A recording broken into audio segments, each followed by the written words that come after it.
Eccoci con Gianluca Falcomer, sindaco di Cinto Caomaggiore. Oggi c'è stata una festa, chiamiamola così, la cittadinanza a un vostro concittadino, cittadinanza italiana, però questo glielo lascio dire a lei perché ha delegato il vice sindaco a presenziare, perciò adesso voglio farlo dire a lei. Che significato ha dare la cittadinanza a un vostro illustre, possiamo dire ormai è molto conosciuto cittadino? Beh, sicuramente un doppio significato, in quanto oggi in realtà è la seconda cittadinanza che mi è data qui al Cinto. Prima è stato l'occasione di un cittadino bosniaco di origine croata e adesso questo cittadino illustre.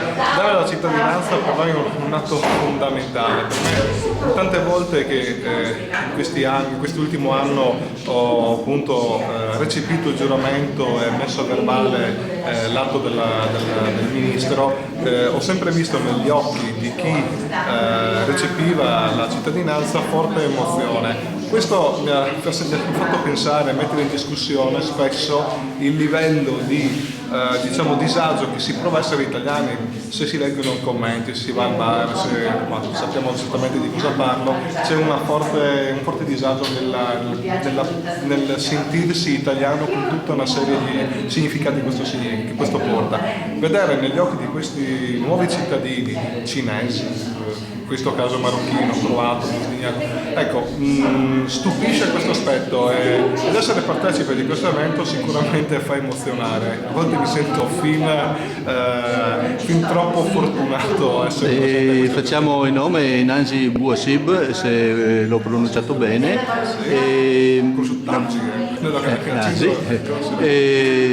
Molto conosciuto e integrato insomma nella comunità cintese. Io volevo approfittare di questa occasione, di questo evento, per fare un attimo due parole su la città metropolitana, ma proprio un attimo, perché lei ha un biglietto in mano che era proprio quello... Sì, questo qui lo tengo come ricordo perché si parla di città metropolitana, comuni che partecipano, ecco, questo è un modo di ricordare il nostro comune, ma guardate che questo è un esempio, esemplifica il fatto che spesso non sanno dove si trova il comune di Cinto, così come Cinto altri comuni, ovviamente non mi riferisco solo esclusivamente al mio, però ecco, l'attenzione del centro metropolitano rispetto al territorio non si fa sentire. Io sottolineo sempre, non per cattiveria o per disinformazione o per senso di dominazione della città principale, semplicemente perché non apparteniamo al nucleo metropolitano. Io ho nominato la città metropolitana di riflesso a quella che era poi la vera domanda, perché lei è tra i due sindaci che non era presente alla votazione dello statuto per scelta, perché voi avete un iter in corso per andare in Friuli, non si sa ancora esattamente quando terminerà, però quest'estate, l'estate scorsa, c'era stata una convenzione presentata e proposta dal prefetto di Venezia a tutti i sindaci per l'accettazione dei migranti, che è un po' collegato col tema di oggi, però nessuno ha firmato. Allora, io volevo sapere, in maniera proprio sintetica, come mai nessuno ha firmato, al di là di alcune dichiarazioni invece che erano positive in questo senso, e il suo pensiero come sindaco di Cinto, che rimanga in Friuli, sì, che rimanga in Veneto o vada in Friuli, qual è? Solo un piccolo incipit riferimento all'assenza a quella conferenza. Io ho partecipato a tutti gli incontri, quelli di formazione organizzati dalla Camera di Commercio, organizzati dal Vega, organizzati dalla conferenza dei sindaci, organizzata da qualsiasi associazione per la formulazione dello statuto, quindi l'apporto di Cinto non è mai mancato, sicuramente è mancato quel giorno. Effettivamente io ho fatto presente appunto al sindaco Brugnaro che il nostro comune è sottoposto a un determinato iter e per rispetto e per dignità dei cittadini era un atto dovuto non condividere questo momento. Cioè lei l'aveva segnalato? Sì, chiaramente, non si va a un incontro e poi si dice, chiaramente l'ho scritto al sindaco. Per quanto invece riguarda l'aspetto quella convenzione, adesso qui stiamo tornando indietro veramente nel tempo.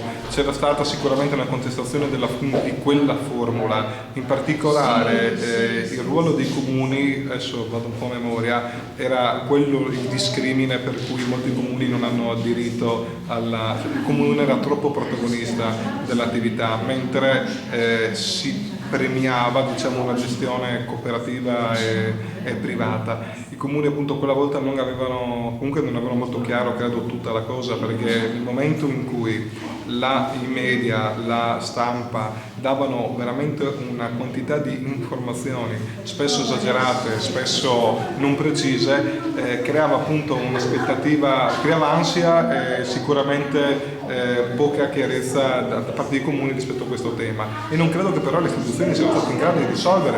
Chiedevamo tempi, capire quanto tempo occorreva per disporre questa disponibilità, se c'erano particolari attenzioni da parte della prefettura, perché effettivamente si sentiva il caso Cona, si sentiva il caso Eraclea, si sentiva tutta una serie di problematiche che poi ogni sindaco intercalava nel proprio territorio e onestamente avrebbe visto quelle problematiche riversarsi con tutta quella violenza e con tutto quel disagio.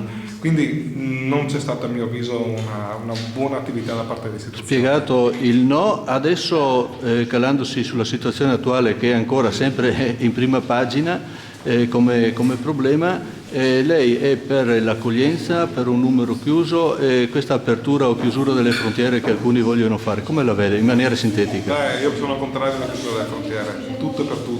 Schengen è troppo fondamentale per chiudere. Se chiudiamo le frontiere alle persone, chiudiamo le frontiere anche per i soldi, non c'è alternativa. Schengen è nato con l'idea di creare l'Europa, non per creare delle parliamo adesso di piccoli comuni, di queste piccole realtà. Ecco, a livello europeo non c'è necessità di chiudersi dentro la Slovenia, la Croazia, dobbiamo tenere aperto. Quindi, per come la vedo io, l'Europa deve rimanere, addirittura deve allargarsi, per come la vedo io, ai paesi più a nord e ai paesi più a est.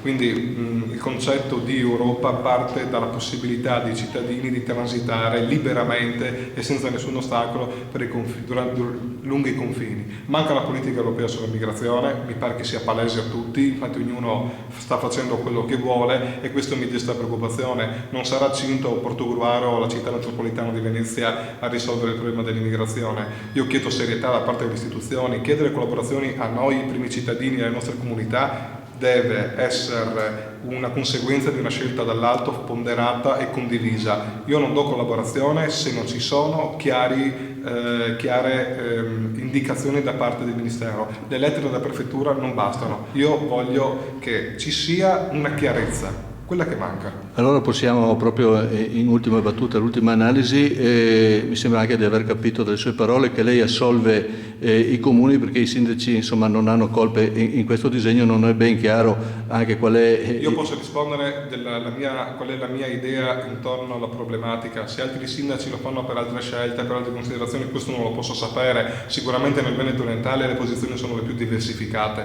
non posso dire che tutti la pensano come me, quindi anzi... Però possiamo dire che comunque lei si sente di dire, mettiamola così, che Cinto è un paese accogliente.